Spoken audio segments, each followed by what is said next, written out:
Welcome to Focus on Business, a podcast show for photographers with me, your host, Jane Goodrich. I'm talking to successful photographers so you can learn from our experiences and have the business of your dreams. So join us and let's focus on business. Welcome to today's episode of Focus on Business. I am so excited, and I know you will be too, because we have Angelica Pompy from Florida dialing in and visiting us today. And so welcome, Angelica. Thank you. I'm so excited to be here. I love all things photography, so it's going to be a good one. It's going to be a good one, yeah. And she is a fantastic maternity and boudoir photographer, all about female empowerment. And I just love it. You should definitely check out her work. And you're also an educator as well. So the more educators we can get on the podcast, the better, I think. Yes, well, absolutely. Thank you. I love boudoir, maternity, women empowerment. Just holding space for women is super important to me, and allowing them to be themselves in whatever season they're going through. And that niche that just has a little tug on my heart that will be forever my favorite. Yeah. Same thing with me and tiny humans, babies. Just give me all your babies. Yeah. So we all have our own little soft spot, which is what makes us good photographers, right? So Tell us a little bit more about yourself and how you got into photography and why. Yeah, absolutely. So I started at a very young age. I was 16 years old, and I started at my local senior portrait studio. And I was, this is kind of cool. Growing up, I was a little girl with a little camera. Back in the day, you had to reel it up and then drop it off at Walgreens or Walmart to get developed. That was my job as a little girl in our family. My mom was a camcorder lady. So she had the videotape and I had the camera. And then so my upbringing was around photography. And then I started doing photography for my local senior portrait studio here in town.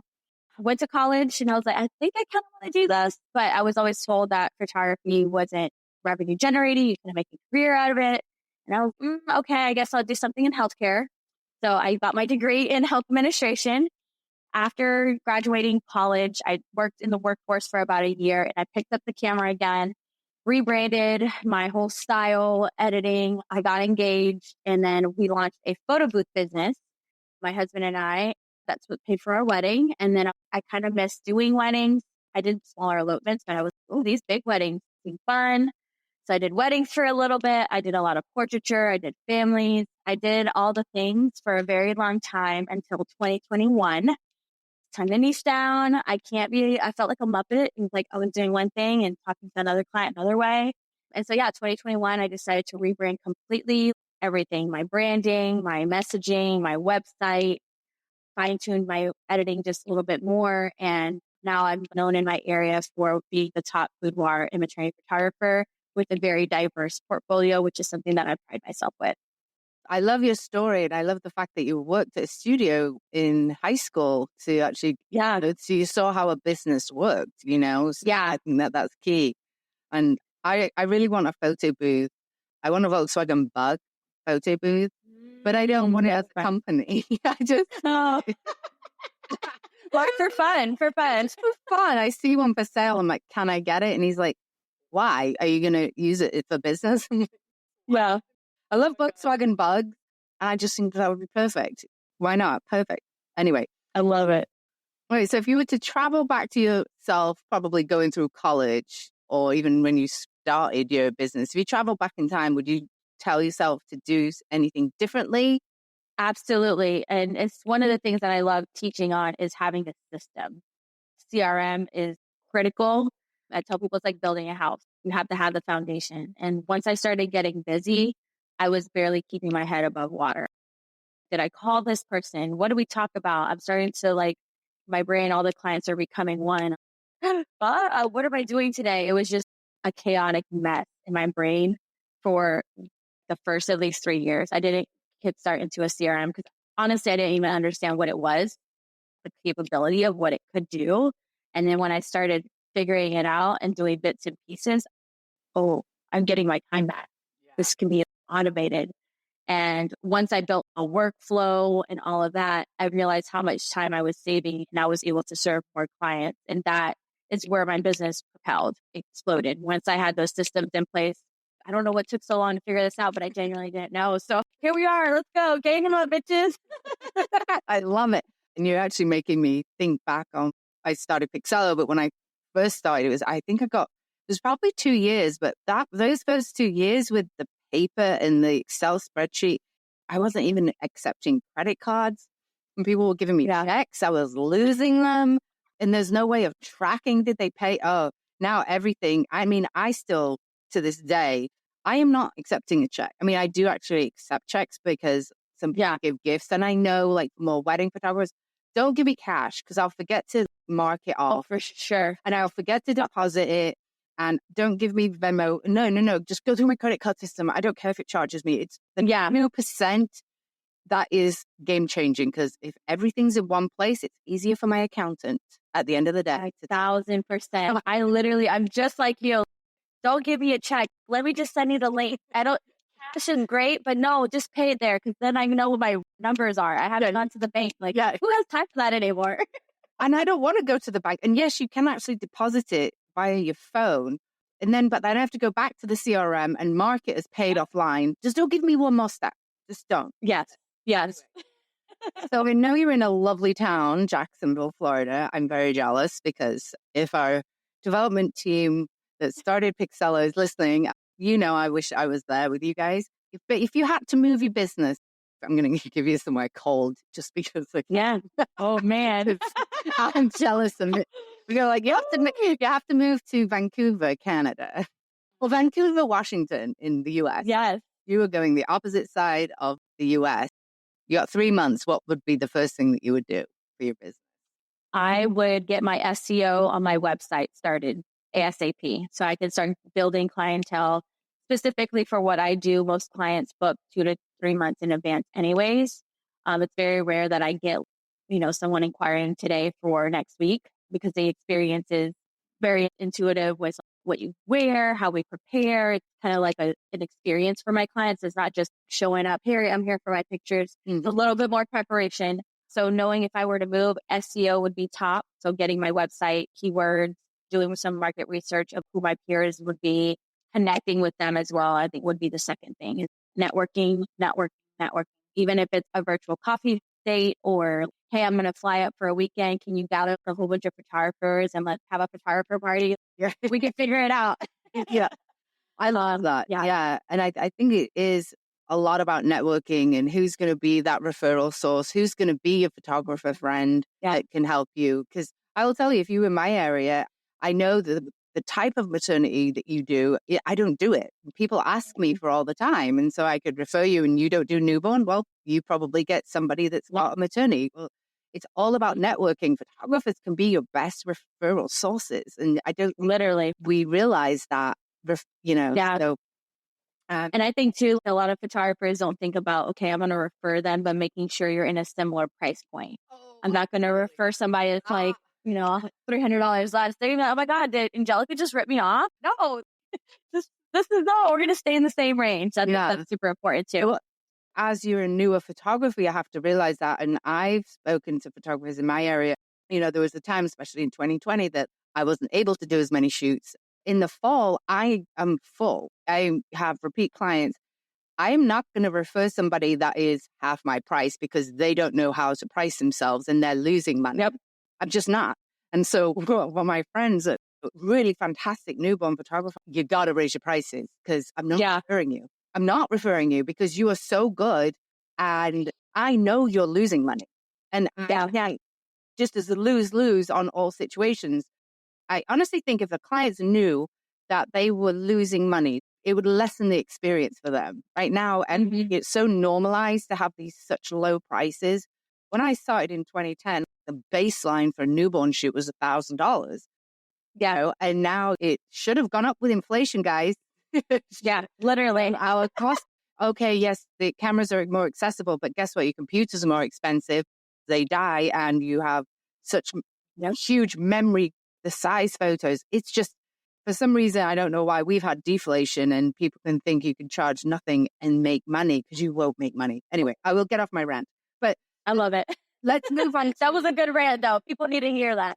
I love that. You're not going to refer somebody that's $4 and you're $24. oh, they're going to get exact same experience for less. But by the way, she actually can't afford to pay her rent and is going to go bankrupt in 2 months. You know, Yeah, for sure. afraid of raising her prices. So it's really key. So to get clients, and you've been doing this a while, like what is your favorite form of marketing? Might be different for when you were marketing your weddings versus your boudoir. Yeah. Tell us what you'd like to do and what's your favorite. Oh, man. Okay. So when I first started my business, fun fact, I did not have a website for the first 2 years.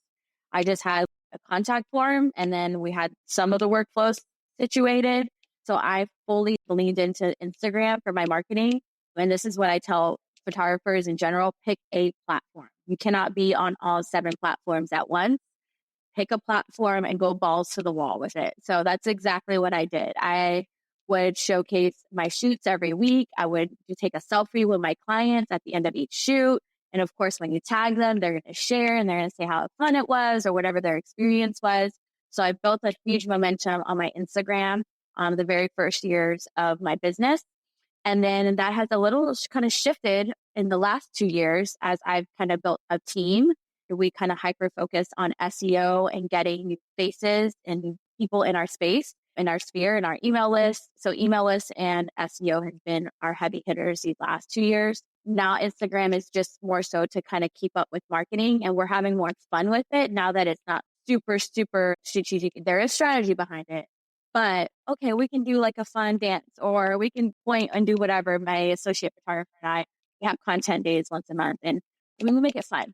We show ourselves and our personality, which is the key thing with any photographer. You have a personal brand at the end of the day. People are hiring you. So that's important to showcase. When did you launch? 2017. Officially. Okay. Yeah. So that was your Instagram account, which was 2017. Were you an avid user of Instagram at the time? I was, but not to how I am now. I was just posting, and Instagram has definitely evolved. One time you had to have 10K followers to have a swipe up feature or a link in bio or link in stories. So now it's shifted a lot where it's kind of accessible to most people. Almost all the features are for everybody now, which is amazing. I think kudos to Instagram for realizing that follower count doesn't matter. That's been amazing.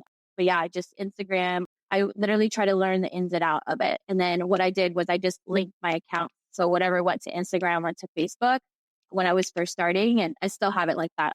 Facebook is there, but I don't do it. No strategy with Facebook. Well, I think by the time you started, Facebook pages were sort of like gone because then it became for Facebook. It was more of the groups. And if you had a VIP group, fine.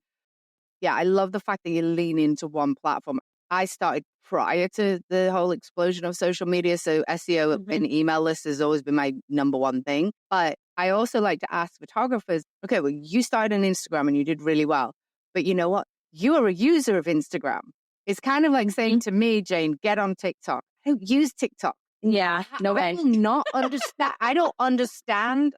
So you have to understand the nuances. My recommendation is if you are a user of it, go for it. Go for it on Instagram. If you're a solid user and that's your platform and that's your go-to to even communicate with your family and friends, and go for it.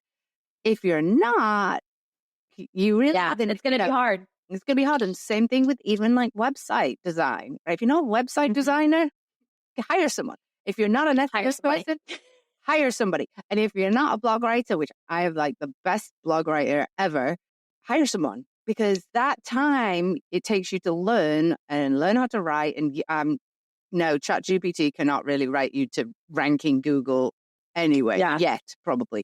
But it's so much worth it to be able to get the investment in somebody that can write for you. Because I would rather be I would rather be photographing. I'm sorry, I don't want writing. And by the way, by the time I learn something, something's going to change. Yeah, so. Absolutely. A task that I did in my business when I first started to feel overwhelmed. And I think this is something, once you're busy and you start getting in your rhythm, I'm treading on water. How do I keep up? Make a list of all the tasks that you do for one whole week. And of that list, add a column, who needs to do this list? From this list, what are things that I do only that are money generating? Right. And then you'll realize you don't need to be answering the inbox. You don't need to be ordering the albums. Those are things that are not money generating, and that can be a virtual assistant or, OBM or whatever that is for you. You feel like you have to do it. It's funny because now when I first started outsourcing my editing, people were like, oh, you're outsourcing your editing? And now everyone's using AI. Well, not everybody. I didn't love it. I wasn't loving it. Mhm. I was taking too long, and I don't mind having an editor. I mean, I don't even have to do the hero edit. Yeah. She's worked with me for 7 years. She knows exactly what my edits are like. And then the other one that I worked with before was 5 years. And so it's like, I just send them to her. I do some tweaks at the end, but I don't want to do that. I would rather be photographing. She's faster than I am. That's another thing. You can do so much more work that you like to do. But absolutely. Once you start doing it. So is that how you feel like you are able to sort of get a work-life balance, or is that always an elusive thing for you? Definitely team. I started with a virtual assistant. She was with me for 2.5 years. She is the reason why I have been able to propel my business the way it has. Actually, I hired her in the middle of the pandemic. It was April 2020. At that time, I was still doing families and newborns. Babies are still being born and all the things, but I needed to revamp my system. I built my systems, workflows, and emails and all of that as I went, but I never took the time to go back and clean it up and make sure it made sense. So I took off all of May in 2020 to just hyper focus on cleaning that up. Her and I went headfirst into all the things. And once that was cleaned up and I reopened my books, it was like the floodgates.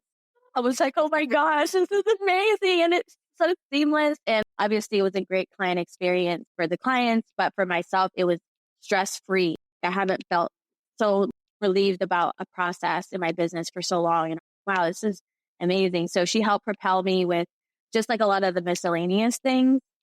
And I tell people there's a season of hustle in every business. Yeah. And those might ebbs and flows, but you shouldn't be hustling forever because rest is a requirement in life, period.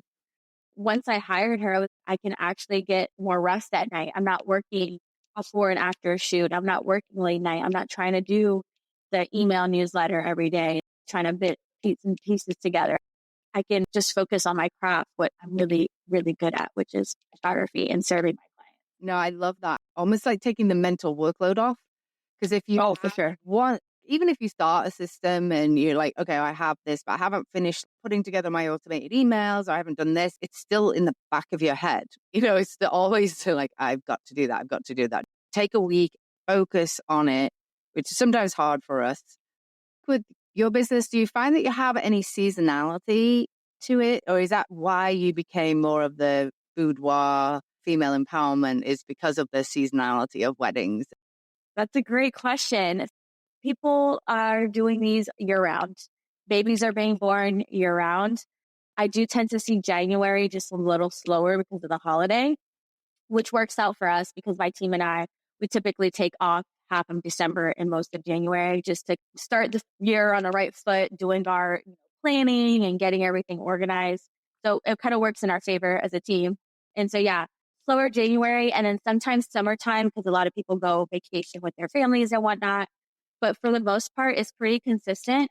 And like I said, weddings are always happening. And typically for boudoir, when it comes to bridal boudoir, people book that about 6 to 8 weeks in advance. And we participate in bridal expos and whatnot. So we do try to bring a lot of visibility to our business throughout the year, whether that's pop-ups or events. Just stay in touch with the community is important for us. That's interesting. I think being a newborn photographer myself, you'd think that it's year round, but I don't think I have lower times. I have months that pop. September, like around New Year. Then it's also May, because in my area, a lot of people are in finance and they go away on vacation the last 2 weeks of August. All right, May and September. There we go. That makes sense. But I think September is one of the busiest across the US. It's fascinating to me hearing the different seasonalities of it. And our weather too, I think I will say that our weather is pretty good year round. So like shooting indoor and outdoor, I do some outdoor stuff as well. So even though I have a studio space outdoor in February, it feels good when the sun is out. It's not like shiver out of my mouth, There's no snow here, praise God. It was funny. I was actually talking to a photographer. She was in Florida. It's 55, it's freezing or something. I was like, huh? I don't understand. But that is minus 100 here. And so I hate the cold weather. I don't like photographing outside. Another tip, new photographers, you can actually get arthritis in your hands from holding cameras. So I have early onset arthritis. So it really impacts me in cold weather. So I need to move somewhere. Yeah. Really. Just come to Florida. There's so many options here. Yeah. You do the maternity, I'll do the newborns. That'd be amazing. Yeah, I will send them all your way. Gladly. I don't want anything to do with those little things. They're beautiful, but You nearly call them that's the little belletches. I think you just call them little. That's hysterical. See, we would work really well together because, like, some people are like, no, I don't want a newborn shoot. What? No, I can't. I can't photograph you. I'm not doing maternity without the newborn. I actually don't have a package. Like, I just don't. I'm not photographing your belly without seeing the newborn. I'm sorry. Yeah. The baby. I love that for you. That's awesome. That's a great boundary right there. It's a boundary. It's a boundary. Yeah. Well, what actually for me is a boundary, I realized that I am not that photographer for them. They are wanting a you. They are wanting a romantic. They are wanting a real experience of their beauty.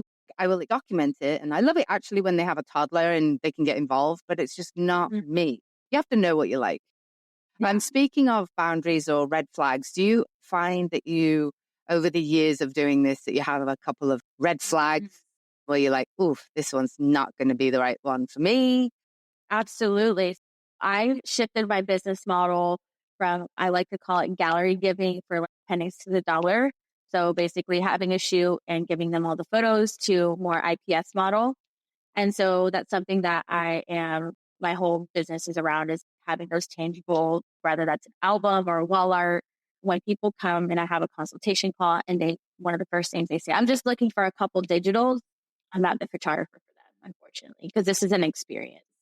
That's one red flag for sure. And then another red flag is when they start asking a lot of questions and don't understand the value of how I serve. I provide hair and makeup for every client. That's the non-negotiable because it makes my job easier. It gives them the full experience to be pampered and just feel good. And some people are trying to cut corners with cost.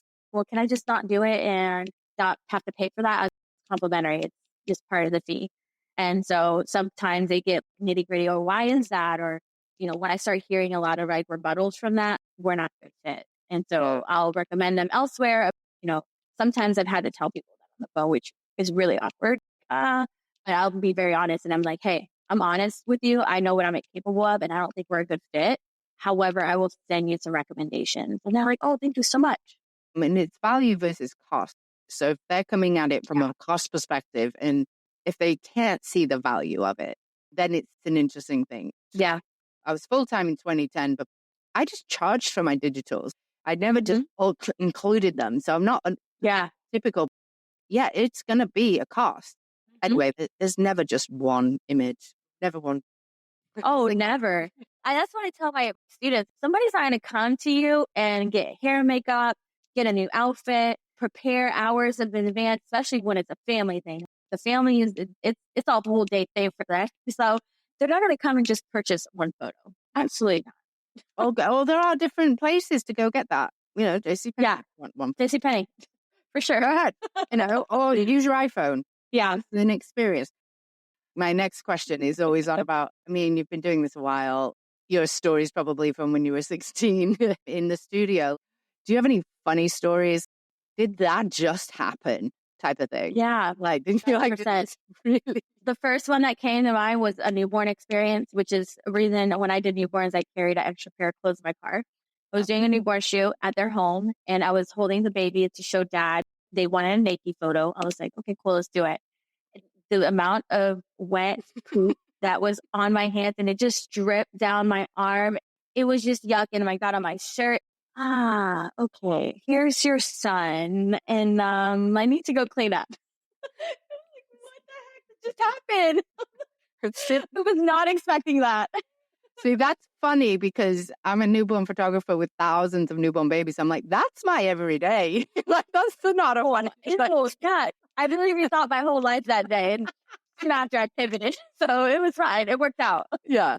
A lot of, changing them or, trying to get the, baby poop. And that's another reason why I don't want to edit. I finally got that baby into that pose, and then they go and poop everywhere, and the mom's going to move them. I can't. Your baby will, this is the last shot this baby has. Yeah. And that's why they were uncomfortable, is because of all the poop that they need. Yeah. Sorry, editor. Please edit all that baby poop away. But very early on, I have layers and I have backup clothes, I have backup pants, because his babies will poop all over, all over you. I will send them all your way. I have no desire. OMG, did this just happen? No, thank you.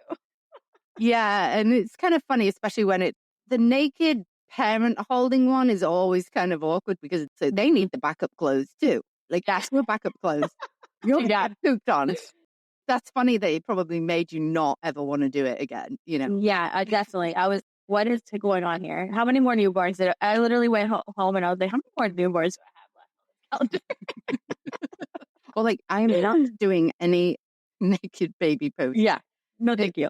It's funny because my sister, I hated changing diapers, my niece and my nephew's diapers. I hate baby poop. I hate baby poop. It'll be different when you have yours. I still hated it. But newborn baby poop, but I didn't have to change the diaper. I just got poop and just changed the thing, and I'm like, all right, wash it, but it still white. Anyway, side note. Yeah. So you have a lot of coaching offers, but if you were to give an advice apart from the systems, because we talked about that, but say your friend down the street, her daughter's 18, she wants to start a photography business, what should I tell her? Invest in a course on something that you want to learn that will help you make money in your business. Investing is the scariest thing for a photographer, which is something actually why I pivoted from just niching down to photography education to just creative female entrepreneurs. It's hard for people to understand how their dollar will return once they spend the money. And it doesn't come right away, which is a scary part for most creatives. They're like, okay, I just spent $1,000. How can I get $1,000 back next week? And it doesn't work like that. You have to implement, you have to practice, and understand concepts, invest in your education. I took a course. I'll never forget. This is where my business went cuckoo bananas for the pandemic. I bought a course in 2019 from this photographer, and it was all about business foundations. And that's the biggest thing is people are great photographers, but if your business foundation is not together, it's going to go to shit. I tell people that all the time. I'm like, I'm so sorry, but this is realistic. I bought that course in October of 2019. I started implementing that in November that next month. I went head first, watching all the modules, doing the things that he was telling to do the things. I had a wedding in Cancun, and I did 2 wedding consultations while I was away using that new strategy. I got my money back in that course within 30 days from my bookings. It was wild. I was with my husband, and you just booked those 2 weddings from the new strategy? Yeah. So don't try to reinvent the wheel. There's people out here doing it, but be sure to study who you purchase from. Check for receipts. Make sure that is something of value. I tell people stock the shit out of them. Yeah. Stock them. And also, if you are going to invest, do what they tell you. Right? I see a lot of people saying, oh, I took that course and it didn't do anything. I'm like, but did you? Did it end up in a course graveyard? Because we'll have those course graveyards, including. Yeah. But I followed it to the 9s for sure. And then I added my own twist to it. Yeah. How I worded stuff and whatnot. I was walking around. I would never forget. We were at dinner and I was like, I have to do this consultation call. I got to bring my notebook. My husband's like, why do you need a notebook? I'm like, I'm following this new thing. I have to ask these questions in these order. And let's see if it works. And you're listening. If you were to open a coffee shop, great. You're going to need to invest in the decor of the coffee shop. Yes, people will walk by that coffee shop. You're going to advertise. You're going to do all this. You have to think of it like a business. So if you were to go to a bank and do a business plan for your photography business or your creative business, you would say, oh, I'm going to spend X, Y, and Z on my camera, my thing, my equipment. I need all of these softwares. I need QuickBooks. I need an accountant. I need contracts. And then you would look at it a little bit differently versus, that's why I don't charge, because I don't have a business. So I agree with that. This has been absolutely amazing. So we will put it in the show notes, but wrap up, tell us what you've got going on and where people can find you. This has been so amazing. and I'm going to just stalk your Instagram all day. Like, yes, I love it. Well, my photography Instagram is Pompy Portraits. And if you're interested in education, I help female entrepreneurs build a business confidently through marketing strategies to secure the money. So that is you. I have a membership, and for you being a listener here on this podcast, you will get 1 month free. So we'll drop that link in the show notes for all you listeners, and all things marketing you can expect in that membership. And yeah, I love it here. Thank you so much, Jane, for inviting me. And I cannot wait to connect with more of you and your audience and all the things that you have going on. It's absolutely incredible. Thank you. Thank you so much for being here. I really, really appreciate it.